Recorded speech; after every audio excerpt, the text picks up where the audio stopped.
तो हेलो दोस्तों, आज मैं बात करूंगा आपको कि ड्राइंग जो है एचबीएससी में जो ड्राइंग होता है उसको देखने के लिए आपको समझने के लिए कैसे समझना पड़ेगा। साइट पे अगर आप काम करा रहे हो तो उसको आपका ड्राइंग को जो है देखने के लिए आपके पास मतलब किस किस चीज़ में वहाँ पे कैसे क्या लगा रहता है उसको समझने के लिए आपके पास नॉलेज होना बहुत ज़रूरी है।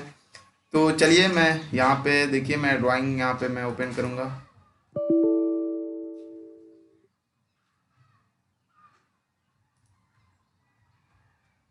यहाँ पे इस तरह से ड्राइंग ओपन हो रहा है।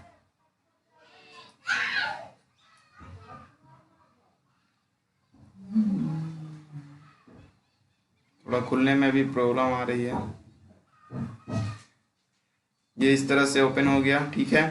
अब यहाँ पे आपको ये आप साइट पे वर्क करोगे तो आपको इस तरह का प्रोजेक्ट मिलेगा जो आपको इसी पे आपको काम कराना होता है।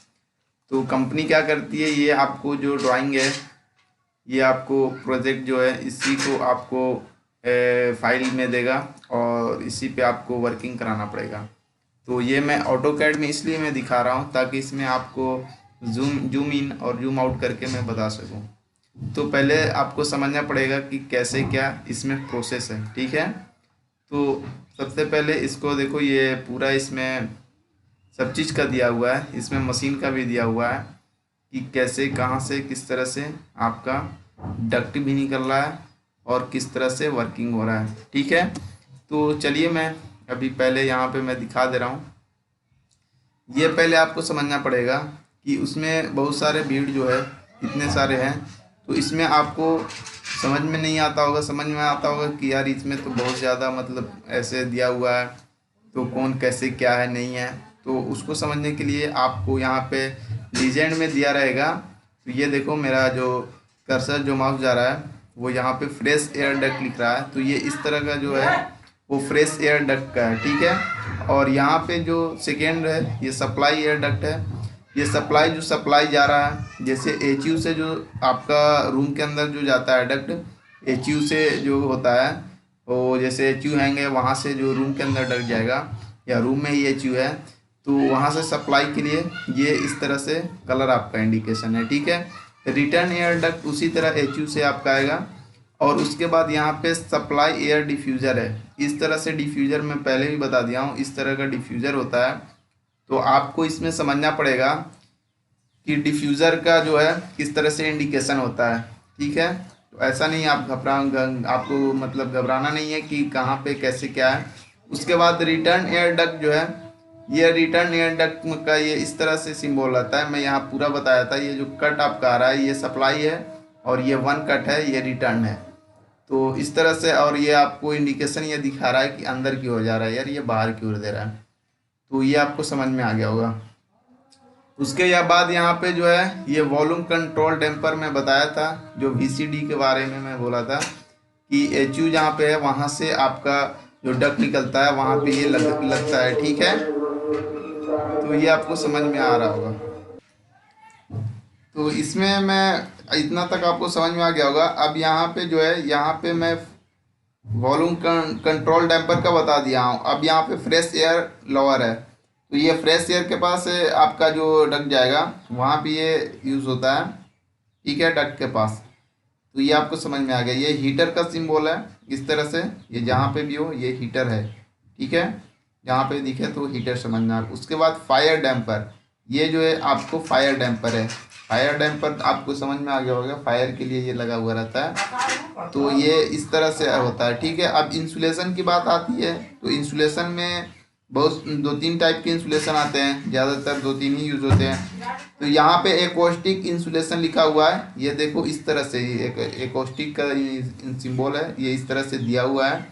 आपको प्रोजेक्ट में ये दिया रहता है, ठीक है। तो इस चीज़ को आप पहले देखना कि कहाँ पे किस तरह से हो रहा है, वरना फिर है ना आपको समझ में नहीं आएगी, फिर आप काम वर्किंग जो है वो सही से नहीं करा पाओगे, गड़बड़ कहीं हो जाता है तो फिर आपको प्रॉब्लम आ सकती है काफ़ी। तो ये वीडियो लास्ट तक देखना यार, क्योंकि काफ़ी इंपॉर्टेंट है। और अगर आप नए हो तो नए के लिए सब्सक्राइब कर देना, क्योंकि मैं ऐसे एचबीएससी से रिलेटेड काफ़ी नॉलेज का चीज़ बताते रहता हूँ। तो इसके बाद मैं बता रहा हूँ, देखो ये एकॉस्टिक इंसुलेशन बता दिया। इंसुलेशन, ये देखो insulation for supply air duct, ठीक है। तो यहाँ पे आपका सप्लाई के लिए बता रहा है, इंसुलेशन जो लगा हुआ है ये सप्लाई एयर डक्ट, डक्ट के ये ऊपर लगा हुआ है इंसुलेशन रिटर्न एयर डक्ट में, ये येलो टाइप से है। तो इस तरह से आपको दिख रहा होगा, ठीक है। उसके बाद जो है यहाँ पे आपको दिख रहा होगा लाइटिंग के लिए है, तो लाइटिंग का अपन का यूज़ नहीं करना है, बस अपने लोग का उधर HBSC में जो मेन है वो चीज़ है। उसके बाद ये भी लाइटिंग ही है, बट इसको समझना है कि क्या है। इसको ये देखो, ये फायर यहाँ पे लिखा हुआ है, फायर स्प्रिंकलर, ठीक है। तो स्प्रिंकलर यहाँ पे जो है ये फायर स्प्रिंकलर दिया हुआ है, ठीक है। अब आते हैं कि मेरा मेन जो प्रोजेक्ट है उसमें कहाँ पे कैसे है। ये देखो, ये जो काफ़ी अच्छा जो प्रोजेक्ट कंपनी रहती है तो डिजाइनिंग काफ़ी बेस्ट करती है। ये देखो इस तरह से बता रहा है कि आपको डक्ट का जो है इस तरह से बनाना है, ठीक है, और इस तरह से लगाना है। उसके बाद यहाँ पे हाइट और विड्थ भी दिया रहता है, ठीक है। उसके बाद यहाँ पे बता रहा है कि क्या क्या चीज़ यहाँ पे यूज़ आएगा, ठीक है। तो ये आपको दिख रहा होगा, ठीक है। वोल्ट नट ये सब के बारे में ये सब के बारे में दिया हुआ है, ठीक है। गैस्केट के बारे में दिया हुआ है कि इसमें यूज जो है वो कैसे करना है। फिटिंग में आपका फ्लैंज प्रेशर मेटल का जैसे यूज करना है। डक्ट ज्वाइंट के लिए यहाँ पे बता रखा है इस तरह से करना है, ठीक है। यहाँ पे ये जो है ये आपका जो है ये गैस्केट है, गैस्केट के लिए जो है वो गैस्केट आपको एक मोटा जो है वो रबर टाइप से रहता है, ताकि वो जो यहाँ पे गैस्केट यहाँ पे यूज होगा। और डक्ट ज्वाइंट होने के बाद, ये ज्वाइंट होने के बाद क्या होता है कि उसमें से एयर लीक नहीं करेगा, इसलिए गैस्केट दिया जाता है, ठीक है। और ये टाइट करने के लिए एक आता है, ये इस तरह से बता रहा है कि इस तरह से करना है। एक छोटा सा फ्लैंज आता है तो उसका भी यूज होता है, ठीक है। ये आपको समझ में आ गया होगा। उसके बाद नेक्स्ट चलते हैं, यहाँ पे आ रहा है GI केबल के लिए, जो केबल आपका जो जाएगा तो उसको किस तरह से फिट करना है, ठीक है। सपोर्ट के लिए यहाँ पे बता दिया है। तो ये काफ़ी अच्छा कंपनी का प्रोजेक्ट है, जो कि इसमें काफ़ी अच्छा सब चीज़ दिया हुआ है, ठीक है। वरना ज़्यादातर नॉर्मल शॉर्ट कट ही करते हैं। यहाँ पे गेज का भी दिया हुआ है, आपका कितने गेज का आपका जो है वो लग रहा है, ठीक है। ISS 655 का जो आपका जो डक जो रहेगी, ये आपका डक जो जाएगी वो गेज में आती है, कितना गेज का कहाँ कहाँ लग रहा है, ठीक है। ये आपको समझ में आ गया होगा। उसके बाद ये है आपको ये RCC लैब में बता रखा है कि किस तरह से कैसे करना है। ये डक्ट है, ठीक है। डक्ट से सपोर्ट फॉर्म द क्लीनिंग दिया हुआ है। उसके बाद यहाँ पे देखो ये क्या दिया हुआ है, ये आपको दिया हुआ है। अगर आपको पूरा वर्किंग आपको कंप्लीट करने से पहले ये आपको समझना पड़ेगा, एक मिनट, हाँ ठीक है। ये आपको यहाँ पे देखो BOM दिया हुआ है, ठीक है। बिल ऑफ क्वांटिटी होता है और बिल ऑफ मेजरमेंट यहाँ पे, तो ये आपको समझना पड़ेगा कि कैसे क्या इसका है, ठीक है। तो रुको एक मिनट में करता हूँ। अब यहाँ पे देखो सप्लाई एयर डिफ्यूज़र साइज का जो है वो 600 बाई 600 का दिया हुआ है। वो डैम्पर इसका है, ये 450 का दिया हुआ है। तो डैम्पर तो एक ही यूज़ होता है। तो आपका ये टोटल मिलाकर ये 43 नोज है। तो ये आपको मेन समझना पड़ेगा, और इसमें कहीं गड़बड़ नहीं हो, तभी आपका पूरा सेटलमेंट सही होगा डक्ट की। रिटर्न एयर डिफ्यूज़र साइज जो है, डिफ्यूज़र का जो है साइज वो 600 बाई 600 का ही ज़्यादातर होता है। वो आपका 42 का है, 42 क्वांटिटी में है। वॉल्यूम कंट्रोल डैम्पर का एक ही होता है, तो उसका बनता है लास्ट में, ठीक है। उसके बाद साइज जो है ये आपका दिया हुआ है इतना बाई इतना का बना, वॉल्यूम कंट्रोल डैम्पर का ही इस तरह से दिया हुआ है, ठीक है। काफ़ी जगह लगता है। फायर डैम्पर के लिए भी यहाँ पे दिया हुआ है साइज, ठीक है। तो ये चीज़ आपको समझना पड़ेगा। उसके बाद नेक्स्ट आती है, यहाँ पे आपको दिख रहा होगा, यहाँ पे मैं दिखा रहा हूँ कैसे क्या है, ठीक है। पहले आप यहाँ से समझ जाओ कि कैसे है, ठीक है। मेन आपका प्रोजेक्ट ये है, ठीक है।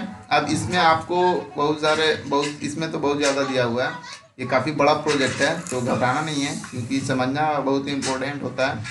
ठीक है, तो ऐसा घबराने से कुछ ऐसा काम नहीं होता है कि हाँ यार ये यहाँ पे देखो, ये छोटा छोटा चीज़ आपको देखना पड़ेगा कहाँ से किस तरह से। पहली बात है, आप अगर एंट्री करोगे, जैसे जहाँ पे आपका बिल्डिंग है आर्किटेक्चर का जो दिया हुआ है, ये पहले आर्किटेक्चर का ही रहता है। ये इस तरह से आपका ये जो है, ये आपका डोर है। ठीक है, ये आपका विंडो है, विंडो 1, डोर 1 यहाँ पे इस तरह से दिया हुआ है। ठीक है, तो ये आपको समझना पड़ेगा कि डोर किस तरह से कहाँ पे है। ठीक है, यहाँ पे रैंप है, ये इस तरह से आपका दिया हुआ है। ठीक है, उसके बाद इधर देखो, मैं बात करूँगा, ये आपका स्टेयर है। मेन जो आपका जो दरवाज़ा जो है, आपका डोर है, ये बड़ा सा यहाँ पे है। ठीक है, D3 यहाँ पे आपका स्टेयर दिया हुआ है, सीढ़ी दिया हुआ है चढ़ने के लिए ऊपर नीचे। ठीक है, अब इसके बाद इससे आपको समझ में आ जाएगा कि कहाँ पे मेरा कैसे वर्क चल रहा है। ठीक है, अब यहाँ पे बात आती है कि मेरा काम कैसे कहाँ से किस तरह से किया हुआ है। ठीक है, तो यहाँ पे आपको दिख रहा होगा कि यहाँ पे देखो किस तरह से आपको कहाँ क्या चीज़ दिया हुआ है। पहले आपको सबसे काम जो कहाँ से स्टार्ट करना है वो मैं बता रहा हूँ। पहले इसको मिनिमाइज में दिखा दे रहा हूँ, देखो इस तरह से, तो आपको समझ में आ रहा होगा कि कहाँ से मेरा डग जा रही है। ठीक है, ये मेन आपका रोल करता है कि कहाँ से मेरा डग जा रही है। ठीक है, एक यहाँ पे है, एक यहाँ पे मशीन लगा हुआ है। ठीक है, इस तरह से आपका जा रहा है। ठीक है, ये जो कलर आप यहाँ पे साइज भी दिया रहता है, देखो ये 1200 बाई 300 दिया हुआ है। ठीक है, इसमें CFM का भी दिया है, ये देखो इस तरह से। तो FPM में BOQ भी जो है उसमें लिस्ट में सब दिया रहता है। तो ये इस तरह से आपका वर्किंग हो रहा है। ठीक है, उसके बाद यहाँ पे साइज आपका चेंज होगा, तो यहाँ पे देखो 200 बाई, ये देखो मैं यहाँ पे रख दे रहा हूँ इस पे, तो ये देखो। ठीक है, 200 बाई 300, तो आपको ये समझ में आ रहा होगा। मैं बैक करता हूँ। ठीक है, 1 मिनट। ठीक है, ये समझ में आ गया। उसके बाद यहाँ पे देखो, ये आपका VCD लगा हुआ है यहाँ पे भी। ठीक है, तो VCD काफ़ी मैं वहाँ पे बताया था साइज का है, और आपको समझना पड़ेगा। ये देखो इस तरह से डक्टिंग का पूरा आ रहा है प्रोसेस, ये कहाँ तक आएगा, यहाँ तक है। ठीक है, उसी तरह आपको समझना पड़ेगा कि कहाँ से मेरा डक जा रहा है। फिर उसके बाद आपको ये समझना पड़ेगा कि आपका डिफ्यूज़र का जो है, वो सप्लाई का डिफ्यूज़र कहाँ पे है और आपका रिटर्न का डिफ्यूज़र कहाँ है। तो ये इस तरह से डिफ्यूज़र दिया हुआ है। ठीक है, तो ये डिफ्यूज़र आपको समझना पड़ेगा कि कहाँ है। उसके बाद इसमें आपको ये मेन समझना होता है कि मुझे जो वर्किंग कराना है, इसमें मेरा जो है ये डक कैसे कहाँ से, मतलब मुझे लेंथ का मेन है कि लेंथ मतलब मुझे कैसे पता चलेगा। तो ये आपका जो है यहाँ से और यहाँ तक जो है, ये आपका वाल जो है, ये वाल दिख रहा होगा, यहाँ पे आपका मेन डोर भी है। तो यहाँ से यहाँ तक आपका लेंथ मालूम होना चाहिए कि लेंथ आपका कितना है। ठीक है, तो लेंथ आपका दिया रहेगा, जैसे यहाँ पे देखो, यहाँ पे ये दिया हुआ होगा, ये तो आपका दूसरा साइज दिया हुआ है, लेंथ दिया रहता है। ठीक है, इसमें लेंथ अभी निकाल कर नहीं, बट कहीं कहीं निकाल कर दिया है। जैसे यहाँ से देखो, इस डिफ्यूज़र से देखो, यहाँ से आपको लेंथ छोटा छोटा चीज़ का दिया रहता है। ये इस तरह से यहाँ से भी आपका पता चलना चाहिए कि कहाँ से कितना लेंथ पे आपका डिफ्यूज़र लगा हुआ है। ठीक है, तो इसमें लेंथ शो नहीं किया है, बट शो किया रहता है, क्योंकि इसमें जो मेन प्रोजेक्ट जो है वो मैं अपने सर से लिया था। उसके बाद ये चीज़ आपको समझना पड़ेगा कि यहाँ पे आपका ऑफिस 27 सप्लाई एयर डिफ्यूज़र यहाँ पे दिया हुआ है। तो ऑफिस के अंदर आपको ये चीज़ दिया हुआ है, कलर में भी आपका इस तरह से दिया है, साइज भी दिया रहता है। यहाँ पे रिटर्न 26 भी दिया हुआ है, तो ये आपको समझ में आना ज़रूरी है। ठीक है, यहाँ पे मशीन आपका देखो इस तरह से आपका लगा हुआ है, HU जो है ये HU है। ठीक है, उसके बाद कहाँ है इसका मेन निकल रहा है, ये देखो इस तरह से यहाँ पे पूरा शो किया रहता है कि कहाँ से कहाँ पे है। ये CFM में दिया हुआ है। उसके बाद यहाँ से आपका निकल रहा है और ये इस तरह से निकल रहा है। ठीक है, तो ये आपको समझ में आना चाहिए। ठीक है। ओवरलैप भी रहता है यहाँ पे डिफ्यूज, ये डक्ट जो है ओवरलैप है, जैसे इस तरह से ओवरलैप है, तो ये इस तरह से अंदर जा रही है, देखो ये इस तरह से, ठीक है। तो सप्लाई और रिटर्न का आपको मैं बता दिया कि यहाँ पे आपको कलर को पहचानना पड़ेगा किस तरह से। ये इंसुलेशन जो है वो डक्ट ही है, इंसुलेशन ऊपर से कॉस्टिक मतलब वो चिपकाया हुआ रहता है। तो return year duct yellow colour का पूरा वो रिटर्न ईयर है, और सप्लाई ईयर दूसरा कलर का है ये, ठीक है। तो रिटर्न ये पूरा मेरा जो है ये रिटर्न ईयर जा रहा है, जितना भी येलो कलर है वो मेरा रिटर्न ईयर जा रहा है। तो ये आपको समझ में आ गया, ठीक है। अब इसमें मेन जो है वो आपका साइज तो पूरा मालूम ही होता है, कहाँ से किस तरह से जाना होता है, मेन आपका वो है, ठीक है। वर्किंग का प्रोसेस मेन वही है। उसके बाद आते हैं इधर, यहाँ से आपको ये दिख रहा होगा, ये मशीन आपका है, ठीक है। यहाँ से मशीन आपका लगा हुआ है, ये देखो इसके अंदर में ये मोटर है, और यहाँ पे भी मोटर है, ठीक है, दो मोटर है इसमें। तो यहाँ पे मशीन जो है लगा हुआ है। उसके बाद इसमें दिया हुआ है कि कहाँ से किस तरह से निकल रहा है, यहाँ से आपका डक्ट निकल रही है, ठीक है। उसके बाद मैं बता रहा हूँ, एक मिनट फ़ोन आ गया है, तो यहाँ पे एक मिनट, हाँ, तो ये आपको मैं बता रहा हूँ, इससे थोड़ा सा ध्यान देना।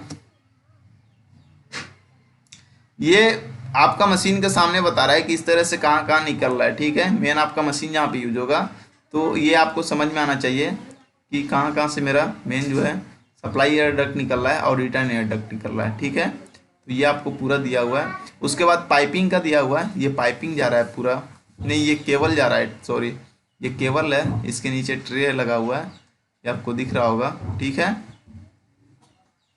उसके बाद पाइपिंग का भी होता है, पाइपिंग भी जाएगा, केबल और पाइपिंग दोनों साथ में जाएगा, तो ये आपको दिख रहा होगा, ठीक है। यहाँ से इस तरह से पाइपिंग का वर्किंग हो रहा है, ठीक है, केबल पे ही पाइपिंग भी जाता है, तो ये आपको समझ में आ गया होगा। उसके बाद आपको ये अलग से दिया हुआ है, पहले रूम का दिया हुआ है कि किस तरह से क्या रूम है, तो यहाँ पे आपको नॉर्थ ईस्ट साउथ समझना पड़ेगा, ठीक है। ये आपको सेक्शन करके, सेक्शन कट करके दिखाता है, ठीक है। उस तरह से यहाँ पे देखो रिटर्न एयर डक्ट का, देखो अब यहाँ पे है ये पूरा, इसमें क्लियर में, इसमें ड्राइंग में क्लियर समझ में आ रहा है कि कहाँ पे कैसे है, ठीक है। ये सप्लाई एयर डक्ट ये मशीन में रहा है, मशीन में यहाँ पे देखो ये आपको काफ़ी बड़ा सा एचयू है, तो यहाँ पे ये मेरा रिटर्न एयर डक्ट का दिया हुआ है, ठीक है। ये प्लेनम दिया हुआ है, साइज यहाँ पे दिया हुआ है, ठीक है। उसके बाद आपका जो है ये दिया हुआ, अब मैं बात कर रहा था कि विड्थ लेंथ और ये सब हाइट की, ठीक है। तो यहाँ पे दिया हुआ है, पहले डिस्टेंस में दिया रहता है कि ये आपका जो बीम है उससे और यहाँ पे कितना डिस्टेंस है, ठीक है। तो 62 है, तो ये आपको कट सेक्शन में दिया रहेगा, कट सेक्शन में दिया रहेगा, मेन में देने पे काफ़ी वहाँ पे किच हो जाता है काफ़ी, और समझना फिर मुश्किल हो जाता है। तो ये इसमें पूरा दिया हुआ है डिटेल, ये दिख रहा होगा आपको, पूरा डिटेल दिया हुआ है, तो ये आपको समझ में आ गया होगा, उम्मीद है। तो ये काफ़ी इंपॉर्टेंट वीडियो है दोस्त, इसको अच्छा से देखना, और मैं एक बार और जूम इन करके दिखा दे रहा हूँ ताकि आप भी थोड़ा इसको समझ सको, ठीक है, क्योंकि देखने से ही होता है। ये देखो, ठीक है। उसके बाद मेन प्रोजेक्ट मैं दिखा दे रहा हूँ, मेन प्रोजेक्ट यहाँ पे ये है आपका, इसमें पूरा वर्किंग चल रहा है। इसमें आपको मेन जो है वो डक्ट वाला ये चिल्लर का ये है ड्राइंग है, तो मैं वीआरवी का मैं और भी बताऊंगा। वीआरवी का तो बहुत इजी है, इसको ही समझना मेन इंपॉर्टेंट होता है, तो वीआरवी का काफ़ी इजली है, उसमें काफ़ी मतलब इजली तरीका से समझ जाओगे, कोई प्रॉब्लम नहीं आएगी, ठीक है। यहाँ पे ये काफ़ी बेस्ट चीज़ दिया हुआ है, ये सब चीज़ कि यहाँ पे इस तरह से करना होता है, आपको समझ में आना चाहिए कि यहाँ पे कैसे क्या चल रहा है और किस तरह से काम करवाना है, ठीक है। तो उम्मीद है कि ये वीडियो काफ़ी पसंद आया होगा, तो एक लाइक तो करना मत भूलना यार, क्योंकि काफ़ी इंपॉर्टेंट चीज़ मैंने बताया हूँ। और अगर नए हो तो सब्सक्राइब करना, एचवीएससी से रिलेटेड मैं काफ़ी चीज़ बताते रहता हूँ। तो थैंक यू मेरे दोस्त।